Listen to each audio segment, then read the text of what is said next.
أعوذ بالله من الشيطان الرجيم بسم الله الرحمن الرحيم والصلاة والسلام على رسول الله وعلى صحبه أجمعين. Assalamu alaikum wa rahmatullahi wa barakatuhu. Muhammad Peygamber sallallahu aleyhi ve sellem aytdi, qo'ydag'ana jiyilmasinlar, Alloh taolani esga tushirga, onda farishtalar tushadi ham tinchlik ingadi. Ya'ni bu Alloh taolaning yurti, bu masjid deb ataladi. Biz bunda Alloh taolaga ibodat qilamiz, biz Alloh taoladan asar so'raymiz. Alloh taolo bizning ko'ngillarimizga shu masjidga kelу bilan o'sha ko'ngillarimizga tinchlik sola. Ya'ni bunda kishi kelib, hali men ko'rganim yo'q, degi butunsi tinch bo'la. Bunda alhamdulillah. Butunsi tinch. Ya'ni kishi qachon tinch bo'lmay, qachon mana chiqib dunyo qo'yganda, nidir ishni ishlaganda. Bu masjid Alloh taolaning yurti. Muhammad Peygamber sallallahu aleyhi ve sellem aytdi, eng yaratgan Alloh taolo qarshında o'rin deydi, u masjid dedi. Alloh taolaning yurti. Eng yaratgan o'rni. Biz bunda kelib endi namozlar o'qib ketamiz, tinchlik olamiz, ilm olamiz. Bek muhim bunda Alloh taolo to'g'risida ilmda olib ketu. Sizni bunda ilm narsalar bo'ladimi? To есть bunda siz darslar olasizmi? Darslar bo'ladimi bunda sizning, yo'qmi? Bulg'ali bo'laymi? Jum'a kunni shu vaqt bilan belgilaymiz. Takamiyimizni shakl. Mana ilm olu bek muhim. Bek muhim. Bugungi kunda mana bizning ilmimiz yetmay, begirakda din bo'yicha ilmimiz yetmay. Alloh to'g'risida ma'lumot bilib bitirmaymiz. Muhammad Peygamber sallallohu alayhi vasallam to'g'risida bilib bitirmaymiz. Mana bu ilm olu ul tege Alloh taolo ijmoh yo'lini yengillaydi. Agarda biz ijmohga yengilroq kirgatlaymiz ekan, Muhammad Peygamber sallallohu alayhi vasallam aytdi, mana bu ilm olu jannat yo'lini yengillaydi. Ya'ni biz bunda ilm o'rganib, o'zimizning xatolarimizni akrin bitiramiz, gunohlarimizni bitiramiz. Alloh taolo to'g'risida ko'proq ma'lumot bilamiz. Nishik ikki dunyoda da baxtli bo'larga ilm o'rganamiz. Mana bu ilm olu Alloh taolo yo'lida bek muhim, bek muhim. Bizning endi dunyo ilmimiz yeta. Biz endi o'qidik, maktabda da o'qidik, kimdir universitetda o'qidi, kimdir dunyo bo'yicha ishladi endi. Ammo oxiraviy ilmimiz yetib bitmay bizning. O bek oqsay, o bek muhim. Oxiraviy ilm bek muhim. Bunga tema sizga söylesi kelam, yani söylaganim da bar endi, может sizga söylaganim bardir. Ilmosh yo'qdir. Duo turunda Alloh taoladan nechik duo so'rarga. Duo bek muhim. Duo biz so'raganda biz Alloh taolo bilan svязga kiramiz, ilmga kiramiz. Mana namoz o'qiganda biz duo so'raymiz. Namoz o'qiganda biz o'qiymiz Al-Fatiha surasini, Al-Hamni. O'sha Al-Fatiha surasini biz o'qiymiz necha martaba kunini? Eng kimida farz namozda biz o'qiymiz 17 martaba. Ondari sunnatni istasak 12ni 29 martaba. Shu ishni istasak vitrni 32 martaba. Biz kunini o'rtacha 32 martaba Al-Fatiha surasini o'qiymiz, Al-Hamni. Endi ma'nosi onda birinchi yortisi biz Alloh taolani maqtaymiz. Alhamdulillahi robbil alamin deb aytamiz. Butun maqtov Allohga, alamlarning xo'jasina. Ar-Rahmanir Rahim, Alloh taolo shafqatli ham rahimli. Malik yawmiddin, qiyomat kuni podshosi. Iyyaka na'budu va iyyaka nasta'in, senga biz tobinamiz, senga biz yordam so'raymiz. Mana bu уже ikkinchi yortisi ketdi duo. Ihdina siratal mustaqim. Ihdina degan so'z bizni to'g'ri yo'ldan olib bar. Ya'ni bar maddiy yoqdan yo'llar, masalan, mashina bilan boramiz. Dega bizning navigator ko'rsatadi, u bizning yo'lni ko'rsatadi. Bizning bu ruhiy navigator, bu Qur'on bo'la. Biz Alloh taoladan ruhiy navigator so'raymiz, Alloh taoladan. Ya Rabbim, Alloh menga to'g'ri yo'lni ko'rsat. Hammanda so'raymiz 17 martaba, tog'on 12 martaba so'raymiz, tog'on 3 martaba, 32 martaba Alloh taoladan so'raymiz. Ya Rabbim, Alloh meni to'g'ri yo'ldan olib bar. Nindi to'g'ri yo'l, nasa yo'li bu? Bu Alloh taolaning yo'li ekan. Alloh taolaning yo'li. Kim Alloh taolo yo'lina bosa, Ягъни менә без Аллаһ Тәгаләнең юлына бастык дип әйтәбез. Без мәчеткә килдек. Кемдер мәчеткә керә алмыйча йөри. Кемгәдер менә мәсәлән яшьләр менә кызганычка каршы монда яшьләр бик әз күренми. Яшьләр инде күбрәк дөнья артыннан дип әйтәбез инде. Но ни өчен күбрәк теге өлкән кешеләр күбрәк мәчеткә килә? Чөнки өлкән кеше инде ул дөньяны үткән инде ул. Ул кабергә терәлде. Һәр күбрәк кабер турында уйлый, кабер тормышы турында уйлый. Яшьләрнең әле ул турында уйларга вакытлары юк. Но зиратка барып карасак, анда яшьләр тоже күп. Яшь килеш үлүчеләр күп бүген көндә. Но кеше туры юлны тапмыйча үлеп китсә, ул мәңге иҗмахтан мәхрүм кала. Мәңге иҗмахтан мәхрүм кала кызганычка каршы. Менә без Аллаһ Тәгаләдән дуа сорыйбыз. Иһдина сирата мустaqim, я Рабб, менә мине туры юлдан алып бар. Иң зур бүләк кемгә Аллаһ Тәгалә бирә, ул дин бүләге. Бу һидаят, тәүфик, бу Аллаһ Тәгаләнең юлы. Аннан да зуррак бүләк юк. Аннан да зуррак бүләк юк. Кемгәдер Аллаһ Тәгалә машина да бирә, яхшы, кемгәдер Аллаһ Тәгалә яхшы йорт та бирә. Кемгәдер миллиардлар күп итеп акчалар бирә. Бер хәзрәт бер вагазда сөйли, дөньяда иң зур күп иң байлар бар дейді. Десятка миллиардеров инде дип әйтәбез. Арасында бер шундый миллиардер бар ди. Аллаһ Тәгалә аңар бик күп нимәтләр бирде ди. Но бер нимәт алды ди. То есть бәдрәфкә прибор белән йөри инде, кататор белән йөри. Бәдрәфкә кичкенә хаҗатын үти алмый, нормально. И ул әйткән бөтен байлыкны бирер инде, что менә шушы кататорны алырга. Без үзебезгә карасак, без ашый да алабыз, бәдрәфкә дә йөри алабыз. Без шушы миллиардерга караганда аннан байрак икән. Без нормально ашый алабыз, без нормально бәдрәфкә йөри алабыз. Как Юсуф хәзрәтнең Дәүләтшинең бер китабында язылган намазның тәмен ничек татарга дигән. Анда шундый мисал китерә ул. Элекке заманда бер патша яшәгән.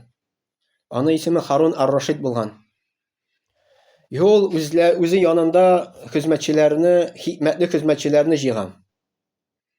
И бер вакыт шушы Харун ар-Рашид патша миңа бер стакан су алып кил әле ди. Шушы хезмәтчегә әйтә. Теге хезмәтче алып килә бер стакан су и сорау бирә. Я хуҗа ди, әгәрдә син сусаган булсаң ди. Әгәрдә синең су булмаса, бөтенләй син сусаган булды, бер кайда су юк, мәсәлән, син чүл уртасында икән. Шушы стакан суны күпмегә сатып алыр инде ди. Теге патша уйлады да әйтте, ну ярты байлыкны бирим ди.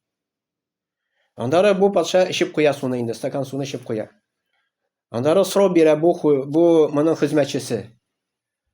Менә хәзер суны ичеп куйдың, мәсәлән, аны бит чыгарасы бар хәзер, бәдрәфкә барасы бар. Чыгара алмасаң шушы суны, бәдрәфкә бара алмасаң, күпме байлыкны бирер инде. Уйлады да, ну бөтен байлыкны бирер инде. И шушы хезмәтче әйтә, синең байлыгың оказывается алайса ди. Бер стакан сидеккә дә тормый икән ди. Менә без бик бай. То есть без кызыгабыз теге миллиардерларга, анда байларга, аларның байлыклары бик күп дип. Кайбер байларга караганда безнең байлыкларыбыз үзебезнең күбрәк. Сәламәтлек нимәте бик зур нимәт. Әз нимәт түгел. Аннан да өстенрәк нимәт булып тора Аллаһ Тәгаләнең туры юлы икән. Ул һидаят, тәүфик. Шушы һидаят, тәүфик белән без дөньяда рухи яктан адашмыйбыз. Аллаһ Тәгалә безне шушы дөньяда алып бара. Без Аллаһ Тәгалә белән һәр вакытта элемтәгә керәбез. Һәм үлгәннән соң кабердә безгә газап булмый, рахат була. Һәм кабердән соң кыямәттән чыккач, безгә Аллаһ Тәгалә вәгъдә итә җумахны иншаллаһ. Шушы туры юл белән, шушы намаз белән, ураза белән Аллаһ Тәгалә безгә вәгъдә итә иншаллаһ җумахка кертергә иншаллаһ. Шуның өчен шушы туры юлны нык тотыныйк. Хәтта Мөхәммәд пәйгамбәр саллаллаһу алейһи курыккан шушы туры юлдан чыгарга. Курыккан. Аллаһ Тәгалә аңар вәгъдә бирде иҗмахны уже дөньяда ук. Шуңар карамасын ул барыбер курыккан. Ул Аллаһ Тәгаләдән дуа сораган: "Я муқаллибал кулуби, сәббит калби ала диник. Я мусаррифал кулуби, сарриф калби ала таатик." Я калипларны үзгәртүче ди. Минем калибымны, калиб дигән сүз йөрәк, күңел инде. Минем күңелемне, калибымны синең юлында нык тот дип дуга сораган. Ул пәйгамбәр булып та курыккан үз өчен, шушы юлдан чыгып китәрмен дип. Шушы юлдан чыгып китсәң, Алла сакласын, син мәңге тамакка керәсең. Үлгәннән соң кабердә дә газап була, теге дөньяда газап була. Бу дөньяда да адашасың. Шуның өчен шушы юлны безгә Аллаһ Тәгалә бүләк итте икән, без шушы юлның кадерен белик. Кадерен белик. Бер зур галим, 20-нче гасырда яшәгән бер зур галим, оныттым кайсысыдыр, Ибн Бас микән, или Ибн Усаймин микән, шундый зур сүзләр әйткән. Кеше дие диннән чыга ди ике сәбәп буенча. Беренчесе шөкер итмәгән сәбәпле ди. Икенчесе шушы диннән чыгып китүдән курыкмау сәбәпле ди. Менә безгә Аллаһ Тәгалә бүләк бирде моны. Иң зур бүләк бу иман бүләге. Бу намаз бүләге, бу ураза бүләге. Безгә моны бирде икән, без чын күңелдән намазга баса алдык икән, үзебезнең теләк белән. Моны мәчеткә килә алды икән, белегез, бу Аллаһ Тәгаләдән биргән зур бүләк. Наманы тормыш дәврендә сакларга кирәк. Сакларга кирәк. Беренчесе, Пәйгамбәр саллаллаһу дуга сораган кебек, Аллаһтан дуга сорарга кирәк. Я Раббым, Алла, минем калибны үзгәртүче, калибларны үзгәртүче, минем калибымны шушы диндә нык тот дип дуга сорыйбыз. Сорарга тырышырга кирәк. Мөхәммәд Пәйгамбәр саллаллаһу сәҗдәдә сораган. Һәм шөкер итәргә кирәк. Шушы зур нимәткә шөкер итәргә кирәк. Аннан да зур нимәт юк. Әгәр дә Аллаһ Тәгалә безгә ла илаһа илlallah Мөхәммәд Расул дип әйтергә мөмкинчелек бирде икән. Без аңар турылык күрсәтәбез, намаз укыйбыз, ураза тотабыз. Аллаһ юлында барабыз. Безнең өстебезгә Аллаһ Тәгаләгә шөкер итү. Шөкер итү. Шөкер итү ул Аллаһ Тәгалә безгә булай да күп нимәтләр бирде. Сәламәтлек өчен без шөкер итәбез. Итәргә тиешбез сәламәтлек өчен. Күзебез күрә икән, Аллаһка шөкер итәбез. Колакларыбыз ишетә икән, Аллаһка шөкер итәбез. Теге бер хәзрәт сөйли вагызда Казандагы мәчеткә бер ират кирде ди. Ну, рак белән авырта инде. Хәзрәт шөкерә алмассыз микән ди. Ну, ул может шөкергәндер инде, андары әйтә, хәзрәт нишләп мине Аллаһ Тәгалә наказывать итә ди, шулай ди. То есть бу рак белән авырткан инде, авырта инде. Хәзрәт моңа сорау бирә, сезгә ничә яшь ди? 52 яшь ди. 52 яшькә хәтле сез хоть бер тапкыр ди Аллаһка рәхмәт әйткәне бармы ди? Юк дип әйтә. Менә Аллаһ Тәгалә моңар кичкенә генә бер газап бирде икән, теге бер рак авыртуын икән. Ул уже все Аллаһ уйлый инде, нишләп мине Аллаһ наказывать итә дип. Хәтта 52 ел яшәргә моңар мөмкинчелек бирде. Ул бер тапкыр хәтта бу Аллаһка рәхмәт әйттеме? Әйтмәде. Аллаһ Тәгалә искә төшердеме? Искә төшермәде. Безнең күзебез күрә, кулакларыбыз ишетә, аякларыбыз йөри, без әйтәбез, ул күрергә тиеш инде, ул колагыбыз ишетергә тиеш инде, ул аягыбыз йөрергә тиеш инде ул. Бер вакыт аяклар йөрми башласа, сразу сизелә. Кулак ишетми башласа, сразу сизелә. А булай сизелми. Кулак ишетә инде ул, сизелми, без аңар даже игътибар да бирмибез. Кулак күз күрә инде ул, аяклар йөри инде ул. Бер вакыт кулак ишетми башласа, күз күрми башласа, күпме нимәт югалган була бит. Күпме нимәт югалган була. И кеше шушы нимәтне кире кайтарыр өчен бөтен байлыкны бирергә риза. Банисларга йөри, акчалар бирә. Но шифа Аллаһның кулында. Безнең кулыбызда түгел, врачның кулында түгел. Да, без врачка барырга тиеш, без дару эчәргә тиеш, но шифа Аллаһтан сорарга кирәк. Без сәламәтлек өчен Аллаһка без рәхмәт әйткәнебез бармы, юкмы? Күзебез күрә, колагыбыз ишетә. Безнең Аллаһ туры юлга бастырды, без аңа рәхмәт әйткәнебез бармы, юкмы? Шөкер иткәнбез бармы, юкмы? Бер китапта язылган, анда шушы китапта то ли галимнар әйткән, то ли шушы автор яза, ул шөкер итү буенча кеше 5 төргә бүленә. Беренчесе нимәтне танымый, ул шөкер итмәүче дип әйтәләр. Икенче төркеме нимәтне таный, но нимәтне бирүчене танымый. Allohni tanımıyor. Bu da şükür etmevçi sanala. Üçüncüsü türkümü nimetni tanıy, nimetni berişini tanıy. Ona şükür etmiyor. Bu da şükür etmevçi sanala deyip aytılır. Dörtüncüsü nimetni tanıy, nimetni berişini tanıy. Şükür de ete. No bir ayb işlemiyor. Allah'a buysunmuyor. Namaz okumuyor, razat etmiyor. Galimler aytırlar, bu da şükür etmevçi deyip. Beşincisi indi nimetni tanıy, nimetni berişini tanıy. Allah'a şükür ete. İyi buysuna. Galimler aytırlar, mene bu indi şükür etuşi deyip. Buysuna namaz okup, buysuna urazat atıp, buysuna hariç kılıp, bu Allah'a buysunu. Kimdir mesela ayta, no namaz okusam mena nese bula indi. İle kimdir aytmıştı, bir baba aytdı tege. Nümne min bedrafka yürüp, mesela komgan bilen barsam indi, yusam mena nese bula indi. No. Üzerine şistalık bula bit indi o. Namaz okusan nese bula mesela. Birinçide namaz okusak bizge, biz şükür etemiz Allah'a namaz oku bilen. Şükür etu bilen şükür etsek Allah Teala ayta min nimetlerini isteyim diye. Kur'an'da şunda ayet var. Ve iz teezzene rabbukum la in şekertum la azidannakum. Bu mu mı? İyi, sizge. Yarar rahmet. Allah rahmet eylesin.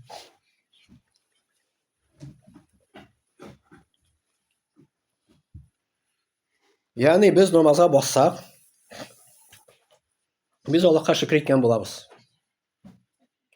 Tege Ahmad Hadi Maksudi tege Gıybedatul İslamiye'de yaza namaz oku ol tenning zekatı dey. Urazat tutu ol selametliğin zekatı dey. Yani zekat diyen düşünce var. Mesela guşur var. Benegeden ondan bir ilişin biz miskin fakirlerine biremiz. Boylar mesela zekatın çıgaralar. 2% yarım miskin fakirlerine. Bizim tenimizin zekatı iken o namaz oku iken. O Ahmad Hadi Maksudi Gıybedatul İslamiye'de yazan. Selametlikten zekatı o bula urazat tutu. Şuşa sözlerini aytıp min ayta olam toştu biz namaz okup özümüzün en birinci tenimizge Allah'a şükür etemiz eken. Şükür etsek Allah Teala ayta ve teezzene rabbukum la in şekertum la azidannakum eğer de sizin Rabbiniz hüküm kıldı diye. Aytdı diye. Eğer de şükür etseniz de nimetlerini isteyim diye. Yani biz şükür yüzünden rahmet yaratmam olam yana şu halde küp nimetler birden deyip namazga bassak özümüzün ihtiyarımız bilen nimetler istele. Galimler aytar ne nimetler istele. Namazga basqaç көңіл тынычлана. Көңіл тынычлана. Маңа дәлил Kur'an'da Allah Teala ayta, Allah Teala'ны искә төшерү белән ди күңелләр тынычлана ди. No namazga basqaç bizim көңелләребез тынычлана микән или юк микән на самом деле? Кемнекедер 1% тынычлана может, кемнекедер 5% тынычлана, кемдер 50% тынычлана, кемдер может 100-гә хәтле җитәргә. В зависимости намазның эчтәлегенә карап. Намазның эчтәлеге бар әле. Biz namaz укыганда biz инде укыйбыз дугалар, анда алхамны укыйбыз, кул хуаллаһу ахад укыйбыз, näсне фалак näсләрне укырга мөмкин. Намаз укыганда. Намаз укыганда безнең аны эчтәлеге бар. Эчтәлеге моның исеме атала аль-хушух дип. Аны ишкәне бармы, юкмы? Аль-хушухның мәгънәсе намазга баскач biz искә төшәргә тиеш, biz кем кашында бастык. Мәсәлән, представьте, менә сез килдегез. Ну, андый мөмкинчелек бик юк инде кешеләрнең. Ну, представьте, менә килдек без президент кашында. Кремльгә анда бик кертә булмый әле. И без президент кашында баскач нинди хәлдә басабыз микән? Алла кашында басканда намазга нинди хәлдә басабыз? Теге bir хәзрәт әйтмешти, мин яратмыйм ди, андый сүзне ди, теге, әйдә тиз генә намаз укып алыйк әле. Ну, тиз генә теге, монда инде теге 5нче тәгәрмәч кебек ни туда, ни сюда инде теге. Монда эшне эшлисең, моны эшлисең, теге, монда ирас намаз килеп кысылды монда. И без тиз генә басып укыйк та и сәлам бирәбез, тиз генә инде. Всё, менә алхамдулилlah рахат. Намаз артта калды, менә һәр эшне рәхәтләп эшләргә була. То есть без намазга карый какой, как будто ул безгә какой-то зур йөк кебек. Тиз-тиз укыйбыз да и үзебезнең рәхәт эшкә тотынабыз андыр. Все, булды, бу артта калды бит, рәхәт бит инде хәзер. Теге бер йөк төште дип әйтәбез инде. На самом деле шулай Коръәндә Аллаһ Тәгалә әйтә, намаз уку дие. Ул йөк дие, зур йөк. Илле дә мәгәр, кроме дип әйтә, кем намазны хушук белән укый ди. Хушук ул эчтәлеге бирелеп укый. Эчтәлеге биреп дигән сүз моны маңа мәгънәсенә төшенеп укый. Менә без укыйбыз, Әлхәмдүлиллаһи Раббил галәмин, Рахманир Рахим, Малик йәүмиддин. Нәрсә укыдык без? Без аның мәгънәсен беләбезме? Или юкмы? Нәрсә ул Бисмиллаһир Рахманир Рахим моның мәгънәсе нәрсә? Без бит ниндидер сүзләр укыйбыз, без бит Аллаһ белән сөйләшәбез шуның белән. Аллаһ Тәгалә безгә җавап бирә. Да Мухаммад пәйгамбәр саллаллаһу алейһи әйтте, Аллаһ Тәгалә өстәде, безгә җавап бирә ди. Кайчан без әйтәбез Әлхәмдүлиллаһи Раббил галәмин, то есть бөтен мактау Аллаһка галәмнәрнең Раббысына дип әйткәч, Аллаһ Тәгалә әйтә, минем кулым мине мактады ди. Аллаһ Тәгалә безгә җавап бирә, но без аны ишетмибез генә. И так далее. Андары без иhdina сиротал мустақим дибез, я Раббым, Алла мине туры юлдан алып бар. Без уже Аллаһка мөрәҗәгать итәбез. Иң зур дуга белән. Аллаһ Тәгалә әйтә, минем кулым нәрсә сорый ди, шул аңар булыр ди. И Аллаһ Тәгалә шушы үзенең кулын туры юлдан алып бара. Менә шушы намазда тырышырга кирәк, шушы хушуклыкны табарга. Ничек аны табарга? Беренчедән, анара кирәк, син кем кашана басасың. Теге элекке заманда яшәгән бер сахаба, ялгышмасам, Мухаммад пәйгамбәр саллаллаһу алейһи оныгы булмый икән ул. Или кәве буламы, Али ибн Аби Талиб, истә түгел инде. Ул тахарат алганда, аның йөзе теге үзгәргән булган. Тахарат алганда. Аннан сорадылар, нишләп синең тахарат алганда йөзең үзгәрә ди. Ә син белмисеңме ди, мин кем кашана хәзер басам ди. Теге тахарат алганда ук уже калыбы белән, йөрәге белән уже намазга әзерләнгән. Ә безнең, мине үземнән дә әйтәм инде, теге тиз-тиз генә тахарат алабыз да, теге дөнья турында уйлап инде. И тиз-тиз генә намазга басабыз. И намаз укыганда да безнең теге уйлар килә дөнья. Бер сахаба булган, исеме Гали Усман ибн Ханфан или Али ибн Аби Талиб була микән?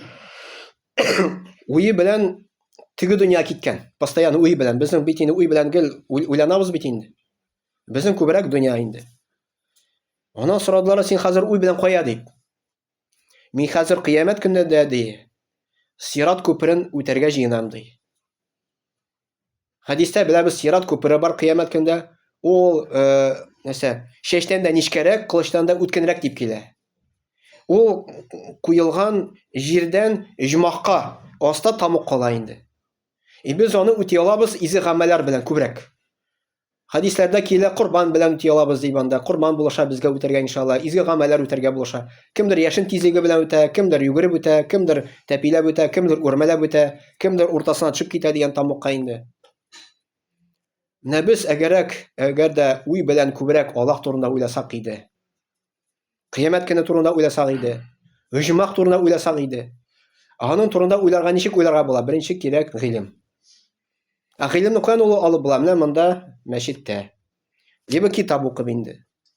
Кыямәт көне нәрсә булачак? Үҗмахта нинди рахатлыклар булачак? Тамукта нәрсәләр бар? Кабердә нәрсәләр безне көтә? Әгәр дә күбрәк аның турында мәгълүмат безнең булса, безнең Аллаһ Тәгаләдән курку хисе арта. Аллаһ Тәгаләне күбрәк ярату хисе арта. И без намазга басканда уже әзер булып басабыз. То есть намаз алдыннан безнең килә разминка килә. Ул тахарат алу. Тахарат алганда безнең как бы разминка килә инде. Без күбрәк тырышырга кирәк тахарат алганда Аллаһ турында уйларга. Андары кем мәчеткә килә икән, мәчеткә барганда зикр тасбихлар әйтеп бару киңәш ителә. Аллаһ турында күбрәк уйлап барырга.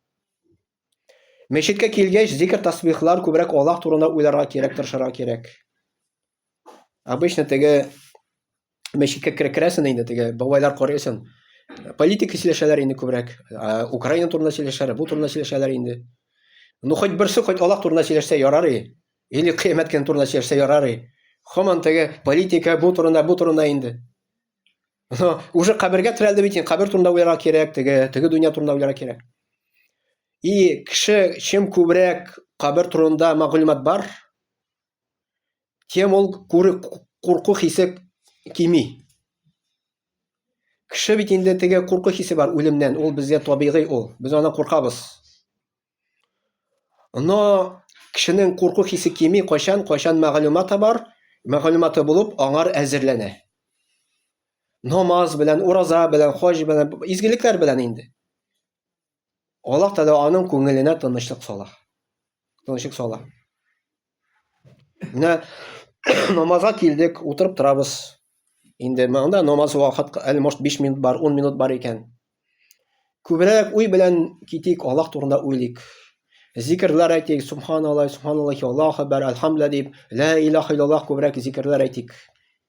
Без уже намазга кабы калып белән әзерләндек. Уже разминка кылдык дип әйтәбез инде. Намазга бастык. Уйларга кирәк, син кем кашында бастык? Уй белән. Бу үгит насихат миңа да, мин дә онытылам тоже. Мин теге әләни теге фәрештә түгел. Мин сезнең кебек кеше тоже. Теге дөнья турында да уйлыйм тоже, нак шулай инде. Тоже онытылам да. И ул үгит насихат иң беренче үземә инде. Аннары сезгә. Менә намазга бастык. И сразу уйларга кирәк, син Аллаһ кашында бастың. И син Аллаһ белән сөйләшәсең. Аллаһ Тәгалә сиңа җавап бирә. Бисмиллаһир-рахманир-рахим. Бисмиллаһир-рахманир-рахим. Аллаһ исем белән шәфкатьле һәм рахимле. Әлхәмдүлиллаһи раббил галәмин. Бөтен мактау Аллаһка, галәмнәрнең Раббысына. Малики яумиддин дигән сүз кыямәт көне патшасына. То есть менә шушының сүзләрнең мәгънәсен төшенеп укырга кирәк. Аны заранее китаптан укып белергә кирәк, ятларга кирәк аның мәгънәсен. Ихлас сүрәсен кул хуаллаһу ахад әйтин, Аллаһ бер, аның мәгънәсен төшенеп укырга кирәк. Кайчан син мәгънәсен төшенеп укыйсың ашыкмыйча. Мәсәлән, әлхәмдүлиллаһи раббил галәмин. Бөтен мактау Аллаһка, галәмнәрнең Раббысына күңел арткылы үткәрәсең. Ар-Рахманир-Рахим, шәфкатьле рахимне Аллаһ турында уйлыйсың, күңел арткылы үткәрәсең. Малик яумиддин, кыямәт көне патшасы. Аллаһ турында уйлап, күңел арткылы үткәрәсең. Пауза ясап. И әгәр дә шулай итеп укысагыз, күңелгә сезгә рәхәтлек килер. Рәхәтлек килгәч, сезнең намаздан чыгасы килмәячәк. Теге Камал Әлзан дигән бер хәзрәт, теге ул араб инде ул. Шундай сүзләр китерә, мисал китерә инде. Вот представьте, ди, мәсәлән, сезнең балаларыгыз бар. Ну, представьте, бала сезнең 18 яшь тулып армия китте икән. Ну, бүген көндә хәзер 1 ел хезмәт, элек 2 ел иде. Хезмәт итү инде. Представьте, 2 елга китте ул. И андары 2 ел үтеп бер вакытна кала икән, кайтуына шалтырата, әнием, әтием, мин бер вакытнан соң кайтам. Или бүген көндә кеше СВОда бар микән? Бар икән малайлар. И без шушы баратына ничек хис итәбез? Безгә ул рәхәт була. Уже бер көн калгач, без бәлки может кунакларны да чакырыбыз. Бәлеш тә әзерләрбез. И шушы бәлеш әзерләгәндә, ашауларны әзерләгәндә, кунакны көткәндә безнең күңелгә рәхәт. Күңелгә рәхәт. Иртә белән торабыз, уже уйлыйбыз, менә хәзер минем балам кайтачак дип. Ул кайта, кочаклыйбыз, бергә утырып чәй эчәбез, и безгә күңелгә рәхәт. Әгәр дә без намазны да шулай итеп кабул итсәк, һәр намазны, безнең намазыбыздан чыгасы килмәячәк. Чыгасы килмәячәк. Без бит галәмнәрнең Раббысы белән, Аллаһ белән сөйләшәбез, который безне ана эчендә бөтен тәнне бар кылды. Аллаһның кулында бу дөнья, Аллаһның кулында кабер дөньясы. Аллаһка без кайтабыз. Шуның өчен Пәйгамбәр саллаллаһу алейһи ва сәллям үлгәндә ди, Аллаһ турында яхшы уй белән үлегез ди. Уйлап үлегез ди. Нинди генә бәла каза килмәсен, нинди хәсрәт килмәсен. Үлгәндә Аллаһ турында яхшы уй белән генә үлегез ди. Alloh Taala rahimni, Alloh Taala shafqatli, eng rahimni, eng shafqatli Alloh Taala. Muhammad payg'ambar sollallohu alayhi vasallam bir hadislarda aytdi, tege iratlar so'g'ishdan bir xotin qiz Muhammad payg'ambar sollallohu alayhi vasallam vaqtida o'zining birdan bir sobiy bolasini yo'qoldi. So'g'ishda indi. So'g'ishdan so'ng toba. Shu so'g'ishdan so'ng topqay shu bolani oladi, quchoqlay, o'ba, shu qadar qoti siyni. Muhammad payg'ambar sollallohu alayhi vasallam aytdinchi, o'ylaysiz, sahobalarga ayta, shu ona o'zining bolasini rahimnimi deydi. Alloh Taala bizga tog'inda rahimliroq deydi. Shem shu ona o'zining bolasini qarata. Alloh Taala bizga tog'inda rahimliroq. Agarda biz namoz o'qiymiz, ro'za tutamiz, azrlandik ekan, o'lim vaqti yetdi ekan, biz suyuniga siz eng rahimli, eng shafqatli zotga qaytasiz. Alloh Taala sizni jumoq bilan suyundirar inshaalloh. Shuning uchun qayg'urmasga kerak, kim namoz o'qishi ekan, tegi dunyo nishik narsa bo'lar deb. Shundan da shulay kelib chiqa ul. Shundan da shulay kelib chiqa kishi qayg'ura o'lim vaqtida. Nishin deganda, chunki ul bu dunyoga yelendi. Onun yaxshi yurti bor, onda rahat yasharga, jili munda семьясы бар, munda mashinasi bor. Shu yaxshi yurtdan chiqasi kelmay, bir qayda ketasi kelmay, rahat. Kishi o'lim vaqtida, o'lim to'shagida yotganda, onlar tan yoqdan da avr. Chunki, masalan, bizning shanishda bizning tanga уже avurta boshlay. Temperatura minsa-da bizning tanimiz avurta. Tish avursa da tanimiz avurta. Amanda polностью sening joning tomiri bilan chiqa. Tanga rahat tugil. Birinchidan, ikkinchidan moral yoqdan tagi psixologik yoqdan тоже rahat tugil. Sen bu yaxshi yurtdan, yaxshi turmushdan chiqasi kelmay. Nasa kitali sen bilmaysan. Shuning uchun kishi ul vaqtda qayg'ura. Ul vaqtda Qur'onda Alloh Taala ayta, farishtalarni jibara. Farishta kelanin diravishda. Agarda sen azrlandingki, namoz o'qishi bo'lding, roza tutishi bo'lding, Alloh Taolani taniding ekan, ijmoqdan farishtalar kela. Aytalar, qayg'urma deb. Qayg'urma deb eshitib so'z bilan o'sha kishi tinchlanib ketadi. Qayg'urma deydi. Alloh Taolo seni va'da qildi ijmoq bilan deb. O'sha farishtalar kelib seni suyundira. Kishi shu vaqtda shu xalda qoti rahatlik sezashak inshaalloh. Shu dunyoda onday rahatlik yo'q. Rahatlik yo'q. Bu Qur'ondan olingan butun oyatlar men silim, Muhammad payg'ambar sollallohu alayhi vasallam söylegan so'zlar men silim. Shu so'zlarni endi. Albatta o'lgandan so'ng biz bilmaymiz narsa bo'lacak. Bizga xabar Alloh Taolo Qur'on osha aytdi, men shu turda silim inshaalloh. Ondara namoz o'qiymiz biz. Namoz o'qiganda biz ruku qilamiz. Biz aytamiz Subhan robbiyal azim. Bütün kimchiliklardan pok Alloh Taolo, buyuk Alloh Taolo bütün kimchiliklardan pok deymiz. Biz Alloh Taolaning tega chistotamiz, poklaymiz. Ondara sajda qilamiz. Biz Alloh Taolaga sajda qilamiz. Sajdada sami yaxshi vaqt Alloh Taoladan narsalar so'rarga. Sam yaxshi vaqt. Muhammad payg'ambar sollallohu alayhi vasallam aytdi, eng yaxshi vaqt deydi sajdada deydi. Eng yaqin Alloh Taolaga. Shu vaqtda ko'proq Allohdan so'ramiz. Ko'proq. Ikki dunyoni da so'rash kerak. Eng yaxshi duolardan birisi sunala Robbana. Robbana atina fid dunya hasana va fil oxirati hasana va qina azabannar. Robbimiz Alloh bizga bu dunyoning ne'matlarini ber. Robbimiz Alloh bizga kelajak dunyoning rohatini ber. Bizning tomoq azobidan saqla. Mana bu universal duo, bu shu duo ichida butun duo ichida kirgan edi. Shu duoni yashirib quvvatlag'iz. Alloh Taolo shu duo orqali sizga ko'proq ikki dunyoning da baxtini berir inshaalloh. Endi biz namoz o'qiganda biz ondari namozdan chiqamiz. Har kishining namozining darajasi turlicha. İştəlik indi. Muhammad payg'ambar sollallohu alayhi vasallam aytdi, kimdir namozining darajasi deydi, ondan bir ilishigina yoziladi deydi. Kimdir 9dan bir ilishi, 8dan bir ilishi и так далее. Yortisi deb kelindi oxirinda. Yortisi.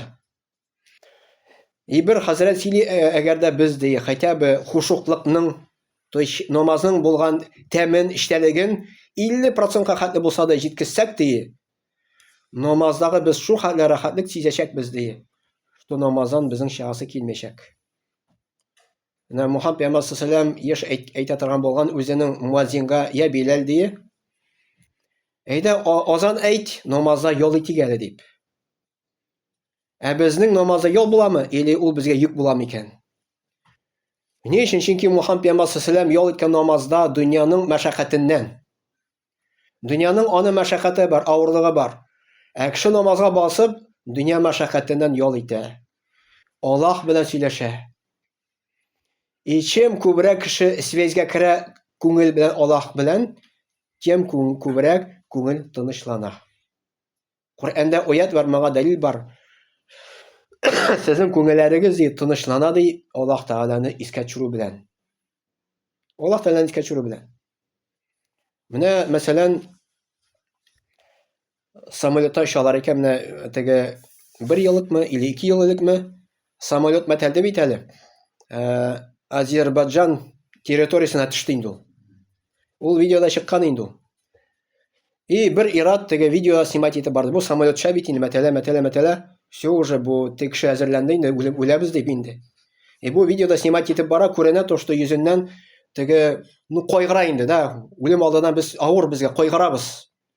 Но Аллаһ Тәгаләне зикр итә. Ла хаула ва ла куата илля билля дип әйтә. Ла хаула ва ла куата илля билля дип шушындай сүзләр әйтә. Яндары самолет төшә, бу ират исән кала. Кемдер үлә анда, кемдер исән кала инде, бу ират исән кала инде. Яны даже интервью да алганнар ул ираттан инде. Ул бер 50 яшьлек тирәсе микән ират инде. Ул әйтә то, что менә на самом деле мондый вакытта бөтен кеше Аллаһны искә төшерә. Бөтен кеше. Даже ул атеист Аллаһ Тәгаләне беләме, белмиме? Безнең күңелдә ул уже Аллаһ Тәгалә күңелгә уже куйган аны. Аллаһка ышану. И автоматически ул вакытта бит инде кемнән кеше теге көтә ярдәм? Только Аллаһтан гына. И шул вакытта күңелгә ул рәхәтлек бирә, тынычлык бирә. Потому что без хәзер уже үләбез, мәтәләбез, ә кемгә кайтабыз? Аллаһка кайтабыз. Аллаһка кайткач, Аллаһ Тәгалә безгә теге дөньяда яхшы тормыш әзерләде иншаллаһ. Менә нәрсә әйтәсе килә, күбрәк, ешрак Аллаһ Тәгаләне искә төшерегез.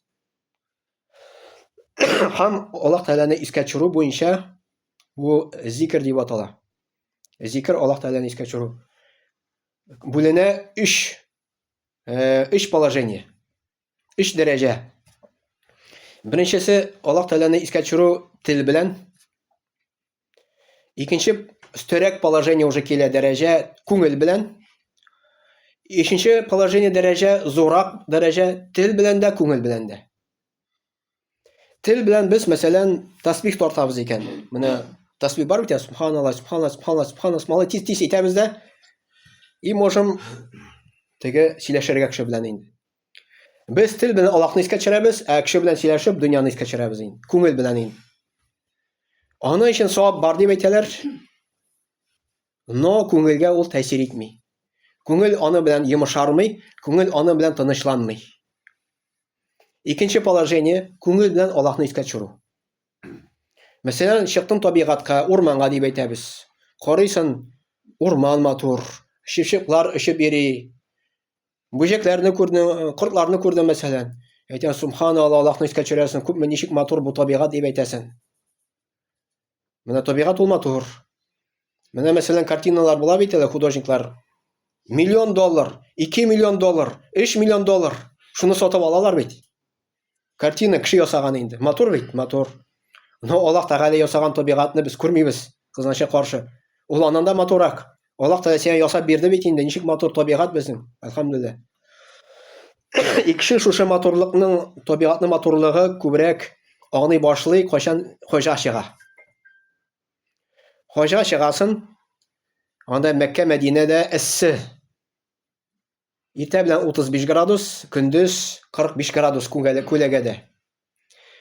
Көндез бер кайда чыгасы килми, эссе шундый. Шул вакытта теге күрәсен анда таулар бар, пустыня, чүл бар, аның үзенең матурлыгы бар инде, конечно. Но безнең монда урман бар. Монда андый эсселеге юк. Без спокойно урманга чыгып шашлык ясый алабыз. Анда спокойно чыгып шашлык ясап булмый эсседә. Анда кояш баткач кына кеше чыга башлый урамга.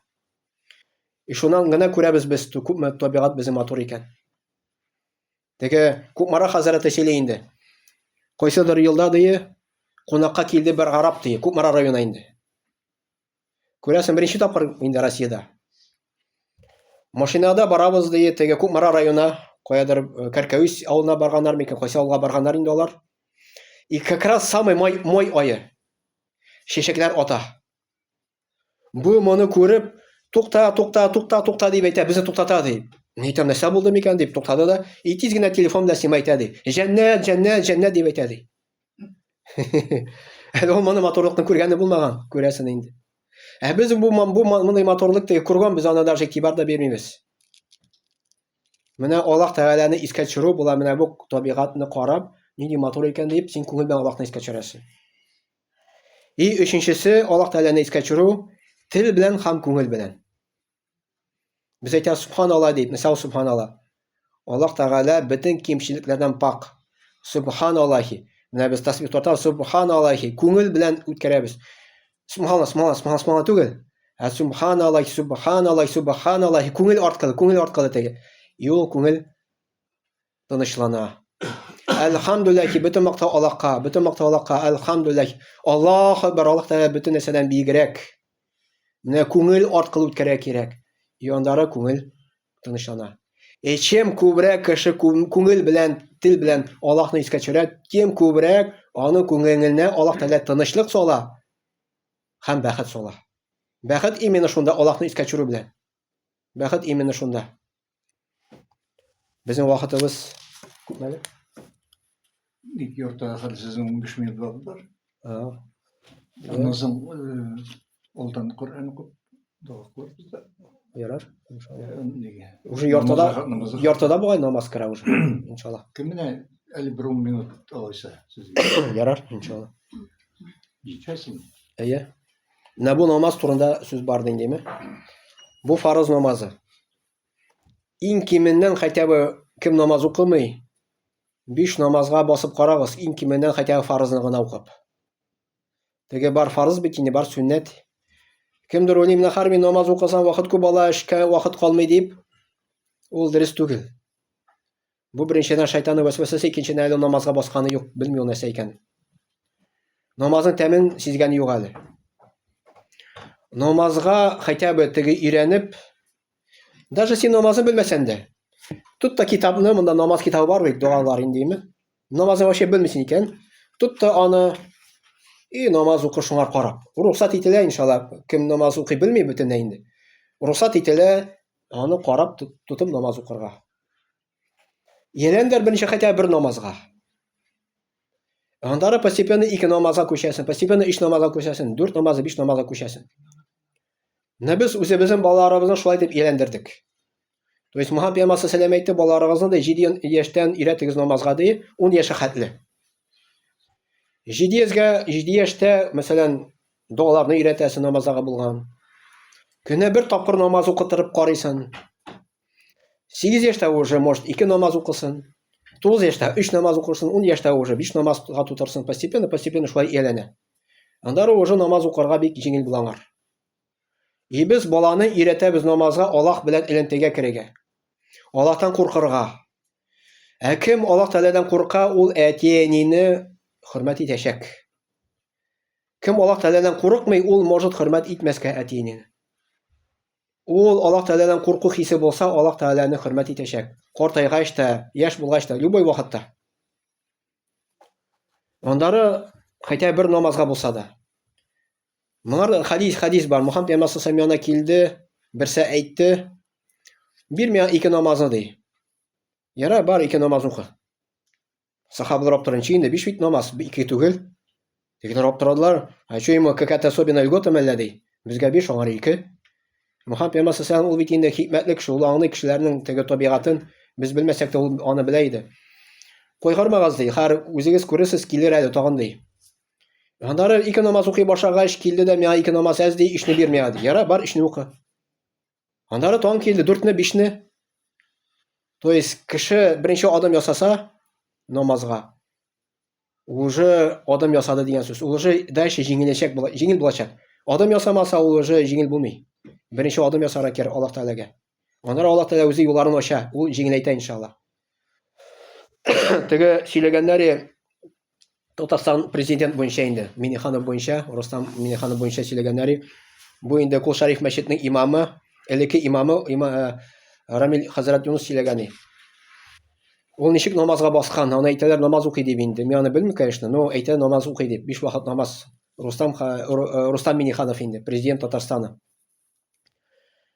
Ничәдер ел элек, может 15 ел элек булган микән инде, ул белмим точно. 20 ел элек булган микән. Турциядән килә премьер-министр Эрдоган. Ул вакытта ул премьер-министр иде. Алар Кремльдә йөргәндә намаз вакыты җитә, азан әйтәләр. Ул аны алып кирип китә Эрдоган Кул Шариф мәчетенә. Андары кочаклап алып китә теге тахарат алырга. Ул аны видимо бик барасы да килмәгәндер, бәлкидер. Аны алып китә анда барыбер. Тахарат алдырта. Андары алып менә намаз укырга, намаз укый. Бергә Эрдоган белән инде. То есть бер адам ясады. Андары ишетелде, уже күпме вакыт үткәч, гаит намазга йөри башлады дип. 2 гаит намазга йөргән. Андары җомга намазга йөри башлады дип. Андары уже 5 вакыт намазга басты дип инде. Ишетелде инде шундый хәбәр. Менә кеше постепенно шулай баса, аңар намазга басарга җиңел була. Теге монда яңа йөркә хәле килгәнче, мин элек Мусим районында эшләгән идем. Теге мәдрәсәдә укыттым, апаларны укыттым, тоже намазны өйрәттем. Әйтәм, давайте хотя бы бер намаз укыгыз көненә. Булар көненә бер намаз укый башладылар.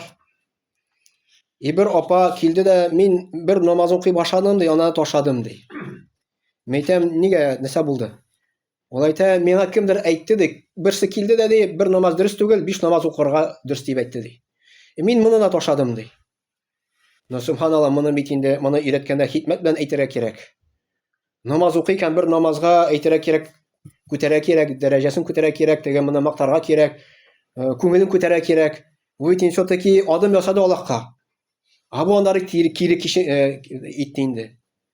То есть мондай сүзләр әйтмәскә кирәк дигән сүз инде. Бер намазга басса, алхамдулилlah, андары 2 намазга баса, 3 намазга баса, 5-ка басар иншалла. Бер адам ясасын Аллаһ Тәгаләгә. Аллаһ Тәгалә аңар үзенең юлын күрсәтә иншалла. Җиңеләйтә. Но белегез, иң хәерле нәрсә дөньяда ул намаз икән. Чөнки без Аллаһ белән элемтәгә керәбез. Аннан да зур нимәт юк. Әгәр кеше чын күңелдән үзенең ихтияры белән намазга басты икән, бу Аллаһ Тәгалә бирде бүләк. Ул иң зур бүләк Аллаһ Тәгалә биргән. Аны кешене намазга өндәгәне ярамый, аны мәҗбүрләргә. Коръәндә Аллаһ Тәгалә әйтә: "Икраха фид-дин", диндә көчләү юк ди. Әгәр син көчләп аны бастырсан, ул намазны синең ризалык өчен укыячак, Аллаһ ризалыгы өчен түгел. Ул чын күңелдән басмаячак. Аны кайчандыр намазны ташачак. Шуның өчен намазга, дингә өндәү кирәк именно матур итеп, теге матур рәвештә, йомшак итеп, только өндәү генә кирәк. Мәҗбүрләү түгел. Мәҗбүрләү итсәң, ул синнән туячак, синнән качачак андар. Шуның өчен без просто ирештерәбез, әйтәбез, аңлатабыз, менә намаз укып кара дип әйтәбез. Бәлки теге Аллаһ Тәгалә синең юлларын ачар дип, шулай дип әйтсәң дә була. Шундый рәвештә кирәк Аллаһ Тәгалә диненә өндәргә. Вакыт безнең булды бугай, диме? Субханакалла бихамдик, ашһаду ан ла илаха илля анта, астагфирука ва атубу илейк.